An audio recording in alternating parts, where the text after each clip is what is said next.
Hello, everyone, and welcome today to Celebrity Customer Experience Riffs with me, Jill Raff, where we riff on anything and everything from employee experience to customer experience, because I guarantee you, your employee experience will be the leading indicator of your customer experience, good or bad.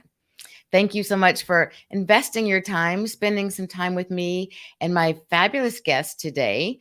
And I know that you're going to really appreciate hearing a lot of great nuggets from her. And thank you for joining today.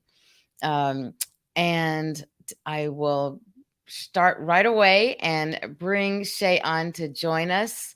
Shā Sparks, nice to have you with me today. Oh, thank you for having me as a guest. I'm so excited to be here. Absolutely. Well, I just want to encourage everyone to take notes, to contribute, think of others who may be able to enjoy this and learn from it, and share it with everyone. Comment with us and tag our names, and we will be happy to continue the conversation with you. So today we're going to talk about how to spark your alpha. So we're going to let Shay explain in a minute exactly what that means, right? We all know what the alpha is, and we could go different places in our heads, but there's something very specific that Shay means when she says spark your alpha. So she helps people with their inner critic by sparking leaders to communicate intentionally and authentically so that their teams gain more understanding, trust, and respect for them. Have you ever felt like an imposter? I know many of us do, right? Or maybe even like you're just no longer fired up. You're about life. You're living on a hamster wheel. You're just going through the motions. Well, Shā Sparks is an energetic catalyst and fearless communicator who sparks leaders in transition who are unclear, who to go from fear to fired up about their life and business. Through her renowned work, Spark Your Alpha program, Shay's audiences and clients experience more confidence, amplified emotional intelligence, and spark that ignites their fearless action to move confidently through the change so that they can help and step into their firepower. As the CEO, and that stands for Chief Excitement Officer of Sparks and Fire International, Shay hosts the Power of Investing in People podcast, which I love the name of, and I've been so fortunate to be a guest on, is the author of How to Get Your Voice Back, and is a certified fearless living coach, love that, and trainer, and co-founder of Firestarters Book Project. How invigorating is just hearing all the titles and the names of that. Like, I can't wait to dive in with you, Shay, to really explain what all those great things mean. Because I think if nothing else, I really hear over and over is the fearless action, that Hmm. confidence. So before we dive into how you got here, kind of tell us, how has that permeated everything you do, and why do you think that's so important? Hmm. Well, several years ago, I had gotten out of an abusive relationship, Mm, and I realized that I was fearful. I was living in fear for most of my life, not just with when I was with him, but even years before that in childhood. mm, And I thought, okay, what is one thing that I can do to really help me gain more confidence in being less fearful? And so I thought, well, I'm going to have to be vulnerable. And at the mm. time, I couldn't even say the word. I couldn't pronounce it. I was so unwilling to be vulnerable. And I stumbled over it a lot. And so I thought, well, what if I just practice stepping out of my comfort zone? And stepping out of my comfort zone, I became a practitioner, is what I call it, of stepping out of my comfort zone. And I would put myself in, safe things, but like things like going to networking events and literally just not having any kind of agenda and just meeting people and talking with them and saying, I'm new here. Mhm. And when they would ask me, well, tell me about your business. And at the time, I hadn't started my coaching business yet. I was a hairstylist. I had a salon, and they're like, "So you're here to gain clients?" And I was like, "No, not at all. Actually, I'm just here to have great conversations with amazing people." And they were like, "What?" and I'm just here to meet new people. And so that kind of began sort of my journey. And then the next thing I did was I was asked actually to speak at a battered women's shelter and do haircuts and do makeovers for them. And so when after I spoke, I had so much amazing feedback from these women on how they resonated with what I had to say, that the next day I was like, I feel like that's what I'm really called to do, is to be a speaker, to be a presenter, is to really help people in that kind of capacity. And yet there's this fear that shows up, like I'm too old and I'm too scared to do that. Hmm. And so my next thought was, well, how can I practice being out on stage and putting myself on that, out of my comfort zone? What does that look like, being out in front and on stage? And my next thought, well, my next idea, I will say, that popped into my head, I feel like it was a gift from above, was, well, what if I took an improv class? And and so I Googled it, and guess what? That was on a Friday, and they were starting the following Monday. It And was the universe speaking to you. exactly. And so I took a year of improv classes, and it Wow. was so fun. And what was unfortunate, but yet a little fortunate, is that my mom was diagnosed with terminal cancer at that Mm, time as well. I'm sorry. And I would go take care of her every other weekend, and I would drive home on Monday afternoon, and then Monday evening I would have improv class. And Great, great it was timing, great such release. therapy. Oh my Yeah, gosh, such great yeah. therapy. But that really helped me to, and catapulted me to be Mm. able to just continue to practice stepping out of my comfort zone. And Gosh, I mean, I think that's why we connected so much. We have so many parallels too. My father was also diagnosed with terminal lung cancer, and I I actually dropped at the University of Texas here in Austin. I dropped where I went to school. I dropped public speaking, which I had to have as a prereq to take other courses. But I was so scared. My knees were shaking. Like there was just no way. And the thought now that I am a public speaker, professional speaker, I should say, not just public, professional, is amazing to me that happens. And I too, not a year's worth, which I would like to go back to now that, COVID is more manageable. But before COVID started, I took the first level course last summer, the summer before it started, of an improv class. And I was so surprised that I actually loved it. Like, this yes. other personality came out of me that I did not expect at all. Like, I was like, my mom, and we did this performance at the end. My mom's like, "You're a little actor. Who knew?" I'm like, "I didn't even know," you know? So I think that's so cool that you did a year of that. And that really, it does. It forces you out of your comfort zone. I mean, half the time you're Mhm. like, "Oh my God, I feel so silly." And then you just finally learn to let go of that, right? Yes. Yes. Well, for me, that's really what the big lesson was, is one, you're not in control. So don't try to control it. Yeah. And two, just be in the moment Mm.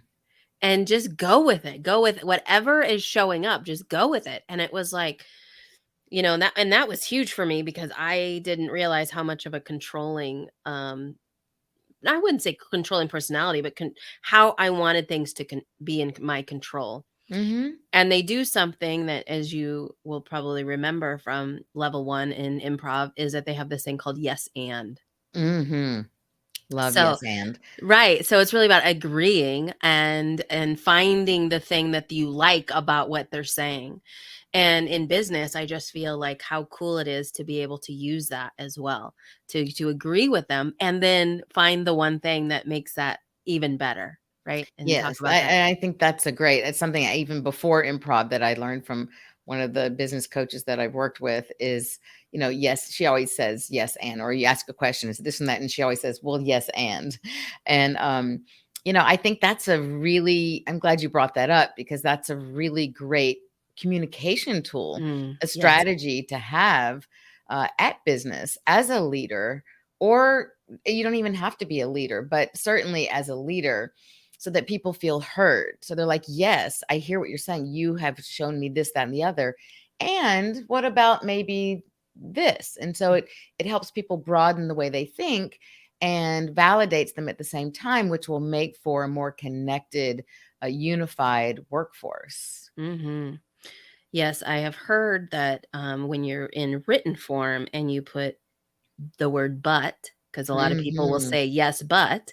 Even So, speaking, yes. right. So when you're reading it and the but means everything before that was not true, Yeah. right? Cancels it out. Yeah. Yeah.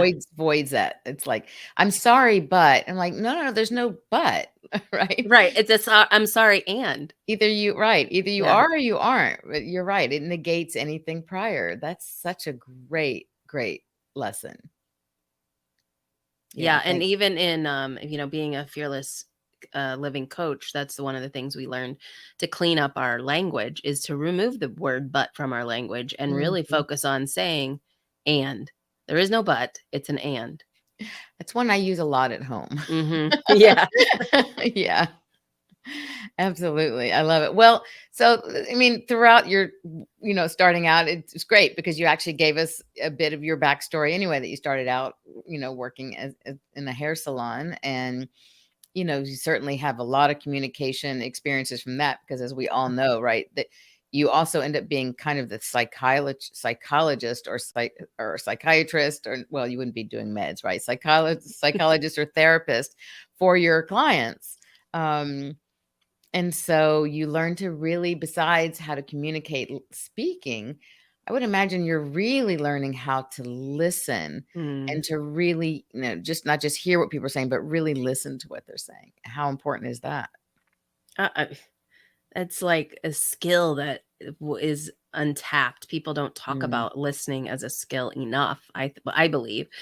So, yeah, I mean, every client that sat in my chair told me all their stuff, all their secrets on whatever it was, and at the end of my long decades of career, I had it was in a suite where I was able to close the door, and that gave them full permission, I guess, to like tell me literally everything.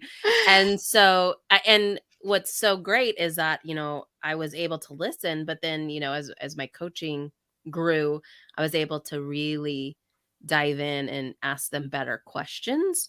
Where mm, before while I was had the training as a coach, I would ask questions that were kind of surfacey because again, that meant I had to be vulnerable and I would give them advice. And even though they took it and they'd come back and tell me, I didn't really look at coaching as, it was more about giving advice rather than asking questions. mm, mm. Yeah.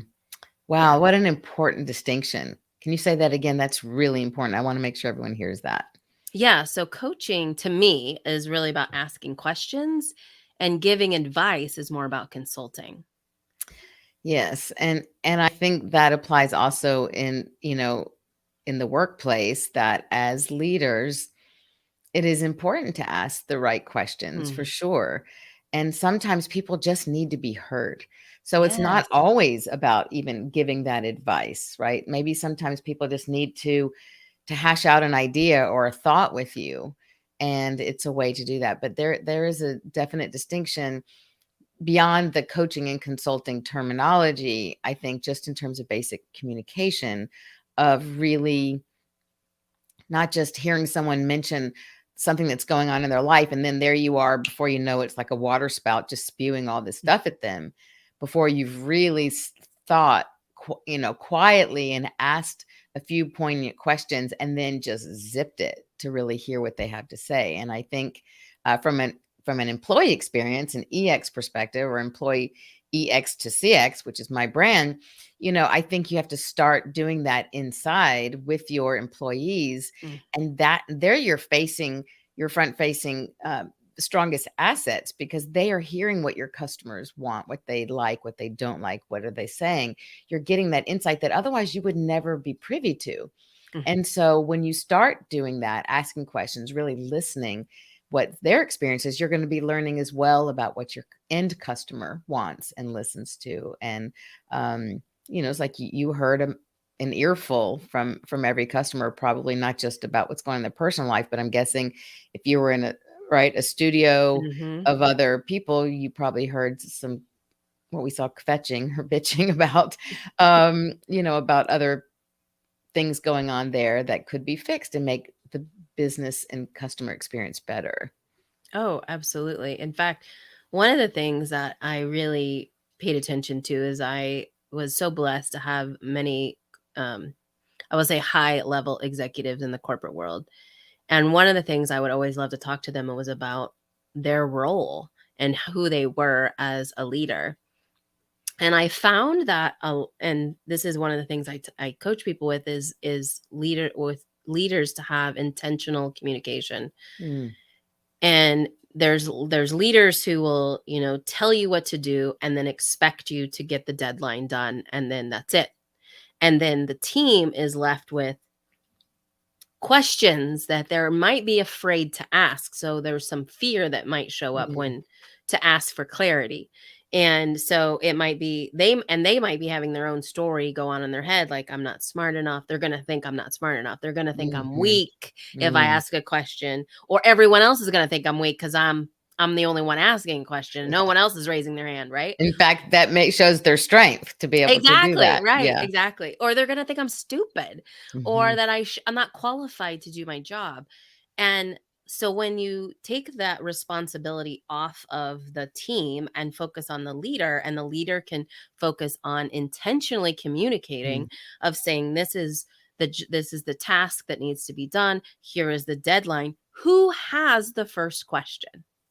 Yeah.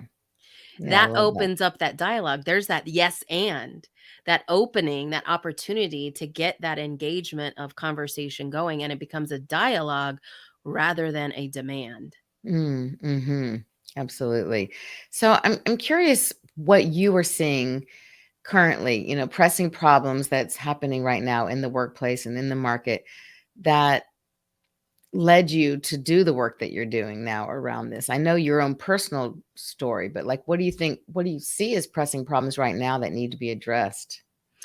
Well, so there's a lot of people who, after 2.5 years of being, from the pandemic, they're either now going back into the office, or they've already gone back into the office, or they've said, no, you can work from home. And there's that question of, do people who work from home, are they productive? Are they as productive at home as they were in the Mm, office? mhm.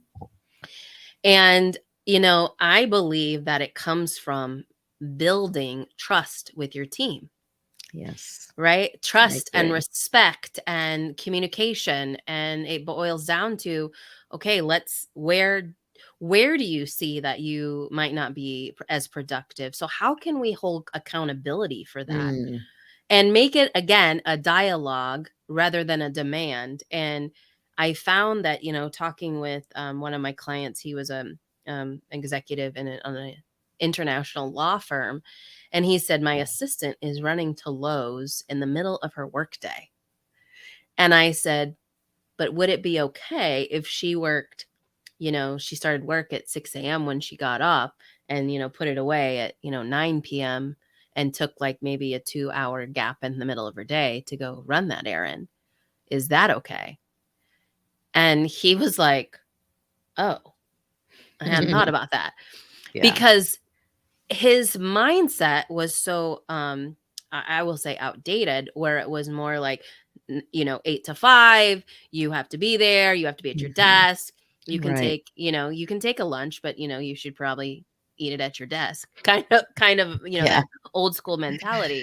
Yeah, And so very when I was different. just talking to with him about it, like, well, what if it looked like this? And what if you had that conversation, like, hey, so you go from, having to work the 8 to 5, logging in and keeping track of your hours, to what if you logged in and then you made sure that you took off or logged out that break time, but you did more of a flex schedule? Mhm. How productive do you think your staff could be if they were able to have that kind of perk? And Yeah. he literally had never Wow. considered that. Yeah, amazing. Especially today. I think more and more executive leaders and management, upper management today are aware that that's because of the pandemic and working Mhm. at home, that flexibility is not only what the workforce right now is demanding. Yes. But it's also a way, you know, it's a way to get more productivity because and this is what a lot of them are working on and the struggling with. And this is a little bit where I come in too. It's creating, as you said, that trust, but like what has to happen before to create that Mm, trust? And it's finding systems and ways so that you can make sure you're still getting the productivity that you need out of your people, but it's not just looking at them like performing this transaction, right. that you're really creating this relationship Right. and this trust with them. And so when you do that, you're going to get more from them because they're going to feel almost this sense of ownership and Yes. pride that they trust that I'm going to do it. And you do have to prove yourself. And you touched on a very important word, which I think is another really big issue right now today, which is accountability. Mm, I've had clients say, "Well, we just need people. We're short so many mm, staff, and I'm afraid to say anything, even to the manager who's showing up in yoga pants and mm, not taking care of her responsibilities and how she treats or talks to the people that she's managing, like various things like this." And I'm mm, like, okay, the problem here is, yes, there's no accountability, and you are working from fear, right? So how powerful mhm, are you coming across when you're the owner? But not only that, um, if you first need to stop it and say, okay, what do we need before accountability? Well, I believe that there's an expectations problem. And so I call it expectations management. And unless you have set forth very clearly your expectations in every which way, when you're first interviewing them, when you're hiring them, when you're onboarding and you're teaching them along even before you're on board about your core values and your vision and your culture and how it works, and therefore what your expectation is of them to participate, to be a part of that culture, and on the converse, what they can expect of you as a company and your culture. And only when you have established this very clear management of expectations, only then can you truly hold your people accountable. mm. Yeah, um, yes, I agree, and I will add to that, I think there's something that when the employee becomes, we'll say, lackadaisical in what they were expected to do, hmm. they are lacking something. They're not getting their needs met in some way, shape, or form. Mhm. So the leader could have a conversation about what's really going on. Yeah, talk to me, like, that's it. It's that basic communication, and it's providing touch points throughout your system, because if not, and I hate to say that, but the truth is, just like for me, if it's not written down, it doesn't happen because I forget. There's just too many pieces running, right, everywhere in our lives. So in the same way in a business, when things are just going 100 miles a minute, changes are happening. If they don't have some of these touch points and communication uh, avenues built into their work protocols, then it won't happen. And I think you're right 100%. People need a way to be able to voice how they feel. And it's not just for their reviews, right? Where you're basically talking to Mm, them, but there needs to be touch points along the way where they feel comfortable and you've built that relationship so they can come to you anytime, really. But if something comes up, but that they also build in those times to have that communication. So, what are you seeing as consequences of, in these organizations because of these struggles and things that they're facing right now? well, that's just what's happening, right? You mentioned it earlier, fear. There's fear on both sides. There's fear of, how am I going to staff because we are short staffed? And then it goes back to the staff who is, am I going to be able to keep my job? Mhm. Because how well is this company doing? So again, it all goes back to really being able to be vulnerable and Mm, transparent and share, what's going on. And I've heard this so many times that people say you don't want to share the high level at high levels, you don't want to share that with your team of what's really going on. And I say, I beg to differ. I think that there's something to be said when you share what's really happening in the high level and in the feelings and the lives that are happening in the high level, Mm-hmm. it builds that trust and respect that we talked about earlier, so that then your employees can come to you and say, you know what, this is what's going on with me. This is what I'm fearful. How can we work this? How can we work together more cohesive in order to get the end result that we're looking for? And I just see those Mm-hmm. lack of conversations happening. Again, not to mention that there are, such a lack of the workforce. And yet I don't understand. Like, that's the Yeah, thing that I'm no understand is like, how is there a lack of workforce going on? I know. It's like people, you know, yes, we lost a lot of people, but we didn't lose that proportion in the workforce Right. equally, right? Like, Right. it just doesn't. Me either. And to me, that shows the huge void that's been highlighted of how these companies are working with the old mindset. It's what I say. Mhm. If your company is now back and you're bringing your team back and you're like, okay, let's just pick up where we left off and let's keep working the way we did in Yes. 2019 because we were killing it then, right? Right. Right. And it's like, no, put your brakes on it because that's just not that was gone. Been there, done that. It's not coming back. And that's a huge disaster waiting to happen. So yeah, it sounds like, what you're saying is that this really affects productivity, the Mhm. engagement, and ultimately, that's going to result in a lot of turnover, a lot of expense of retraining and rehiring, uh, dissatisfied customers, it just goes on and on. Um, so Absolutely. yeah, go ahead. No, I was going to say you're absolutely right. And one of the things that, I think again missing that I've seen is that human component. Like, Mm, we all just really went through something really traumatic, right? The last 2 years have been traumatic.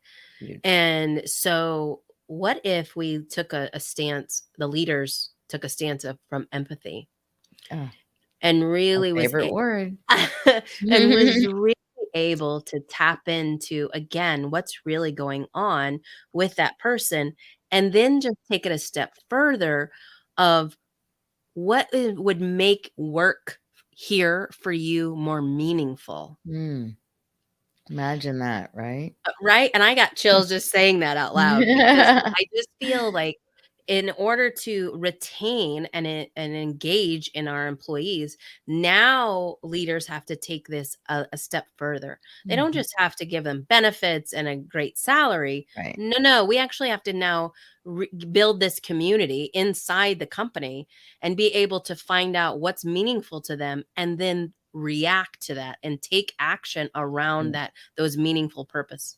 100% taking action on that. Yeah, the word empathy.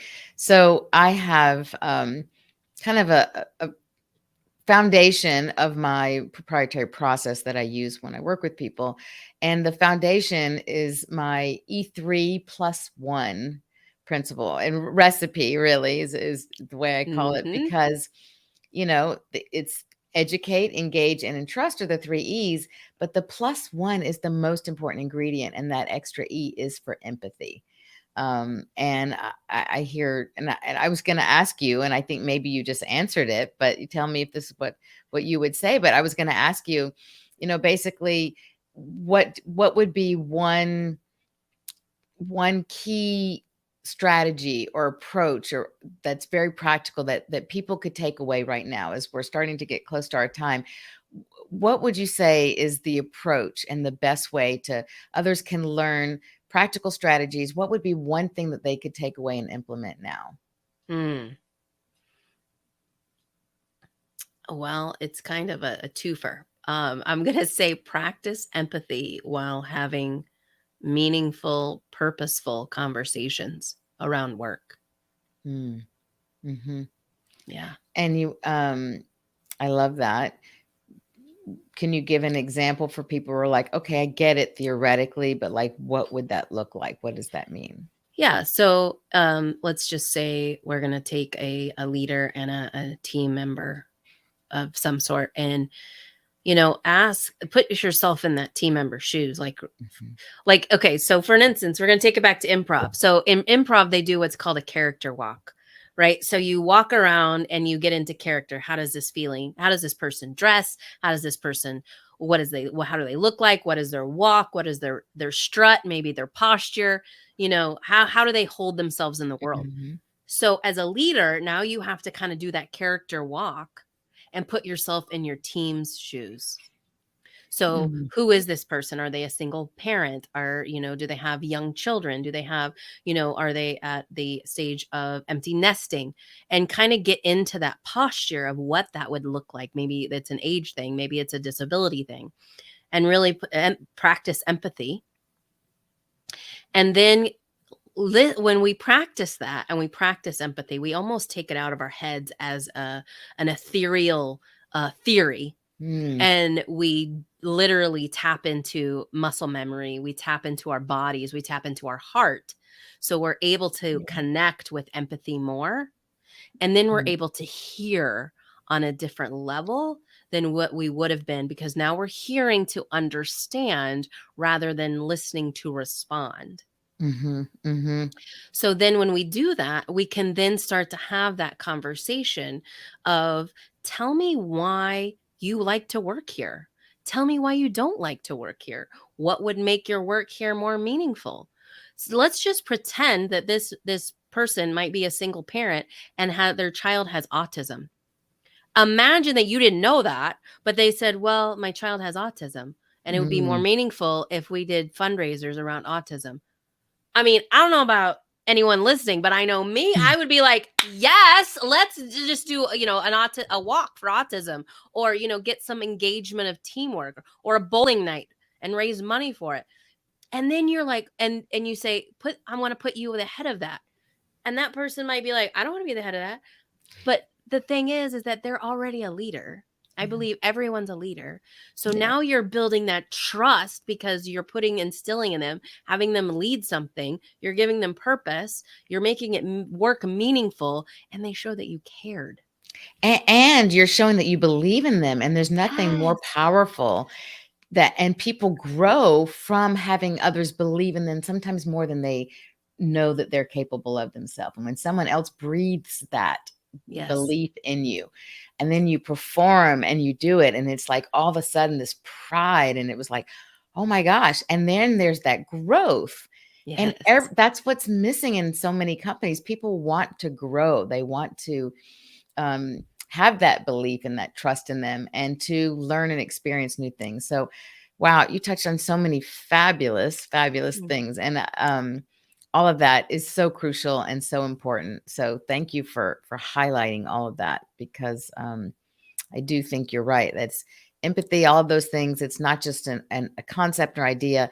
It's how we truly feel. And once we experience it, just like any other with experiences, once you've experienced it, then already you're at a whole other level, and it carries more tangible meaning. Mm. Um, well, gosh, Shay, thank you so much for joining. I could keep talking to you forever. I love it. We'll continue our other conversations, but I want to just put up here too to show people where they can meet, connect with you, and where. Tell us where you think the best place is for you. I have LinkedIn up on the screen. Yeah, That's LinkedIn is is great. that You what you can send prefer? me, sure, you can send me a message there. I'm on social media, all social media of Shā Sparks, and my website is shaysparks.com, but feel free to message me on anything. But LinkedIn is always a great avenue. And you have Shay as SHA, so everyone knows how to easily Yes. find you. Yeah. Yes. Okay, great. All right. So, Shay, thank you again for being with Mhm. us today. I really Thank you. enjoyed our conversation, and I think you really had so much to share that really people could benefit from. So, thank you for sharing all that with us today.